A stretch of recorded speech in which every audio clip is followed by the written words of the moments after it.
We're in the 5th chapter of Nehemiah. Remember, Nehemiah is rebuilding the wall around Jerusalem. The Babylonians came in and wiped out the Jews and knocked down the wall and took all of the important people, not everyone, all of the noblemen and the priests and the lords and the property owners back to Babylon with them. They left the regular folks there to till the land and pay for that tax that was talked about. Well, this morning in this 5th chapter, we learned that the worst attacks come from within. If you want to destroy a church, don't try destroying it from the outside. Try destroying it from the inside.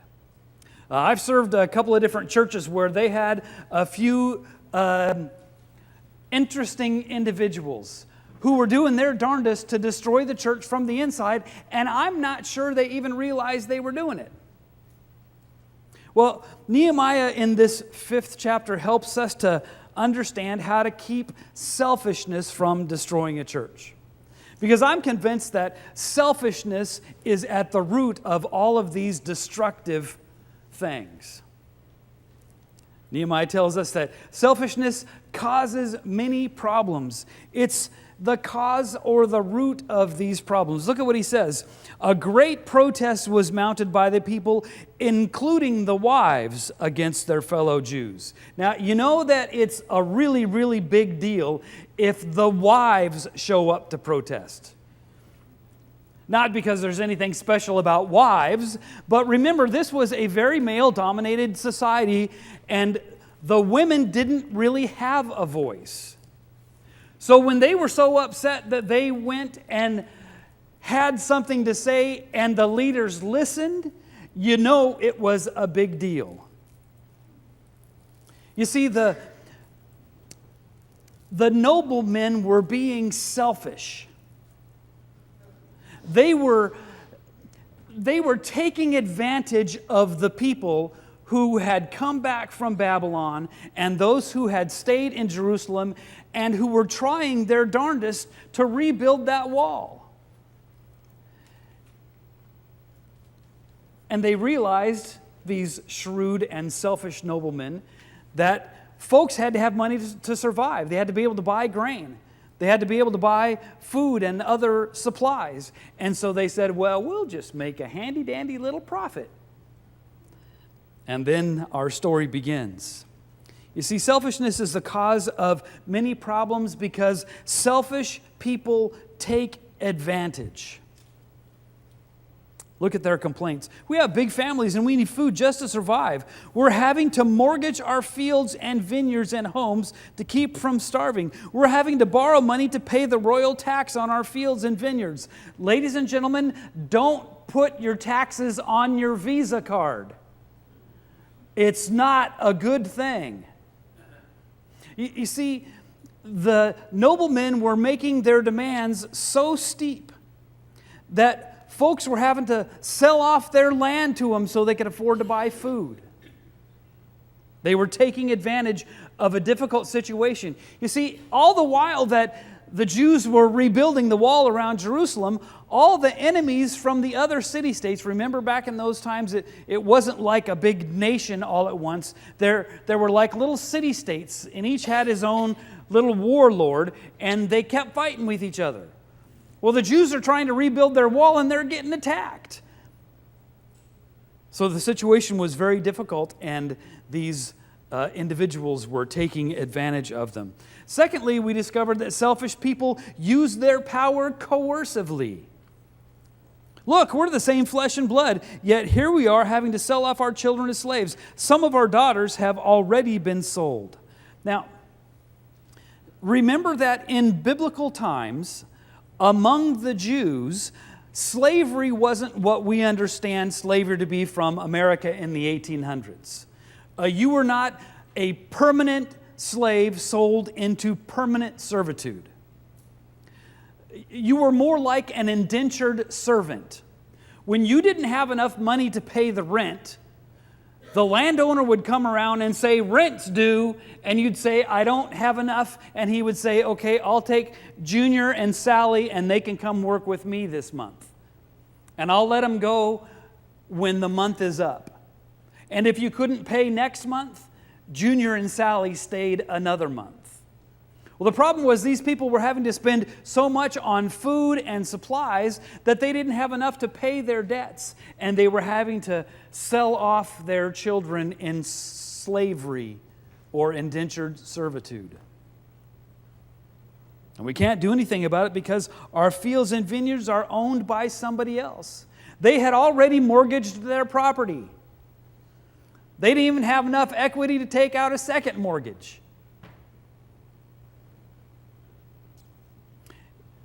These selfish people were using their power coercively, and they were taking advantage of the situation, and it was causing problems. Now, in the church today, we don't really have anybody who's making loans, but we do have people who are selfish and taking advantage of other folks.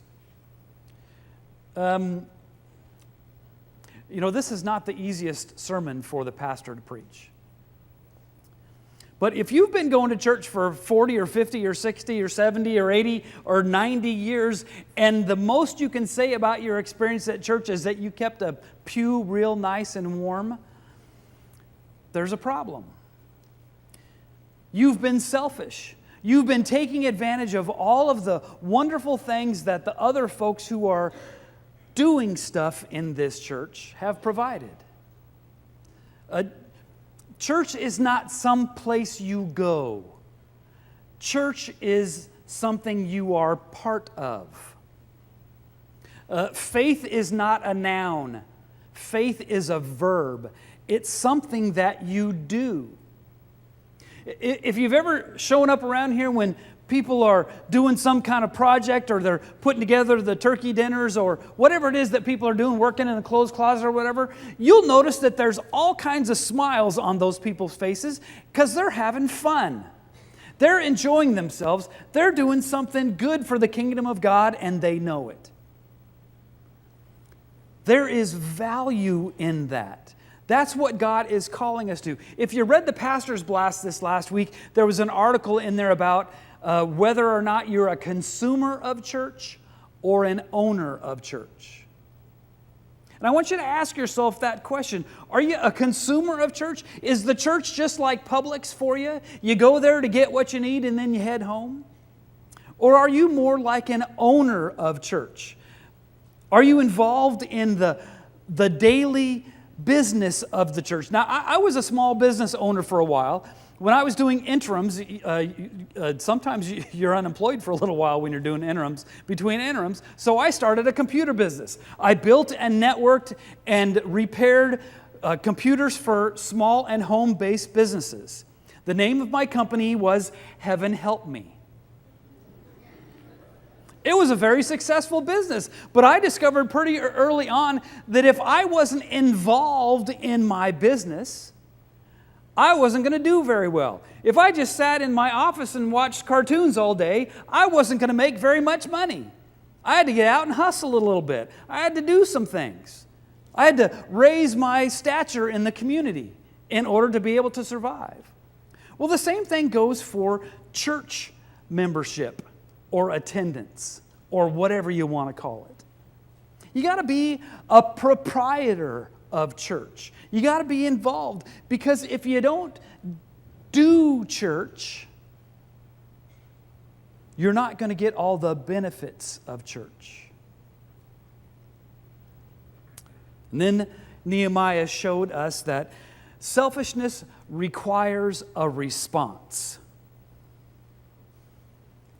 He tells us that church members must denounce selfish acts. I got really angry when I heard their protests and complaints, and after thinking it over, I called the nobles and officials on the carpet.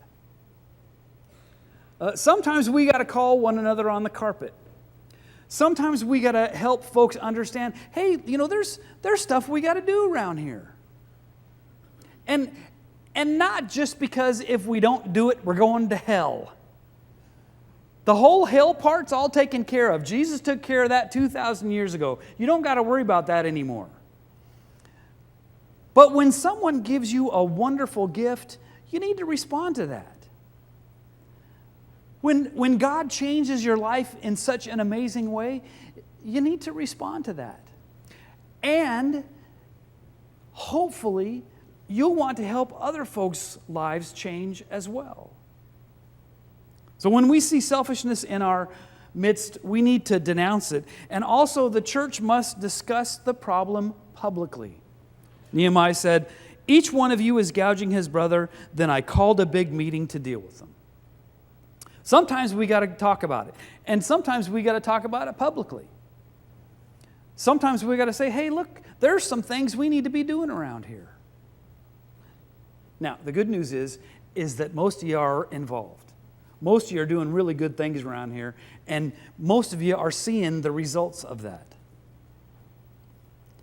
But when things are done inappropriately, it's also important that we define the problem.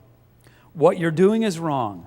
I and my brothers and the people working for me have also loaned them money, but this gouging them with interest has to stop.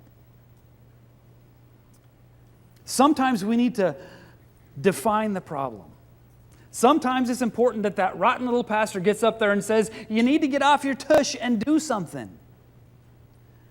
Because when you do, that's when you'll experience the joy of our faith. Well, finally, Nehemiah lets us know that overcoming selfishness requires hard work. Doesn't everything that's good require hard work? And in order to do this hard work, the church must start with the leadership. The pastors of our church sometimes need to be called on the carpet and told, hey, there's some things that need to be done that aren't being done. There's some stuff going on that you're not seeing. In my 40 years of ministry, I've had several people come and knock on my door and say, hey, you're not seeing this. And usually I wasn't. And I was thankful for their help. Our elders need to be called on the carpet. They need to be told how important their job is and that they need to do it well. Secondly, the church must go against the cultural grain. Boy, I tell you, our culture is focused on selfishness. Go for the gusto. You know that t-shirt, the one who dies with the most toys wins? I saw a great t-shirt the other day. It said, the one who dies with the most toys still dies. Being selfish in the end does nothing for us. But if we've worked really hard to build a legacy in this church, if we worked really hard having our church build a legacy in the community, those are the things that are going to last. Those are the things that we're going to be remembered for. We have to go against this cultural grain. We have to reach out and care for those who are hurting. And finally, to overcome selfishness, the church needs to show compassion. We didn't have to line our own pockets. The people had it hard enough as it was. You know, there's some folks in this community who have it really hard. You know who they are. You see them all the time. They're walking down the street. You know they're hungry and they need help. They're in your neighborhood. You know they're lonely and they could use some company. These are the kinds of things that Christians do. We show compassion. You know, I've been giving you all a bad time saying, if you could just be nice, you could change the world. Because a lot of times the world we live in isn't nice. Sometimes just opening the door at the store for somebody shows them that they're cared for. You know, the tragedy of these hurricanes and other natural disasters is that people's lives can be destroyed. But there's another side to these difficult situations. If you watch the news long enough, and they get finally tired of showing you all the destruction, every once in a while they'll show a story about how somebody went in and helped someone who needed it. You know who? I absolutely love them Cajun Navy guys. They're in there helping before the storm's even over. They're not getting paid.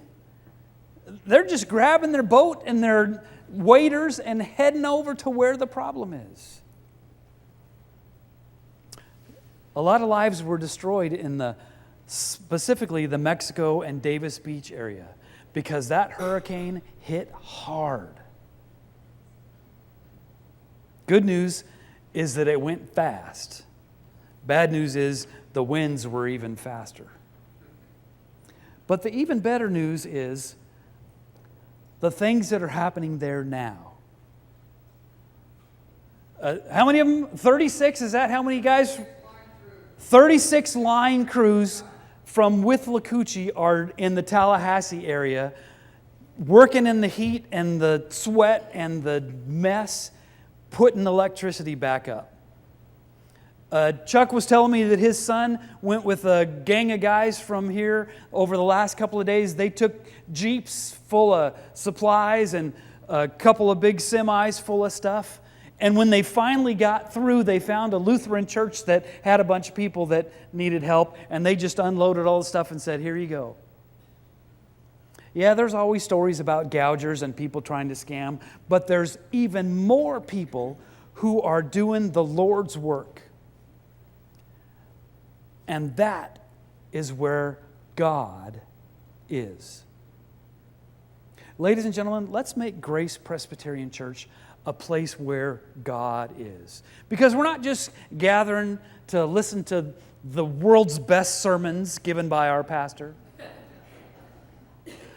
We're gathering because this is a place where we charge up, where we refill our batteries so that we can leave those doors and do the real thing that Christians are supposed to do. Let's leave a legacy in this place that changes Spring Hill forever.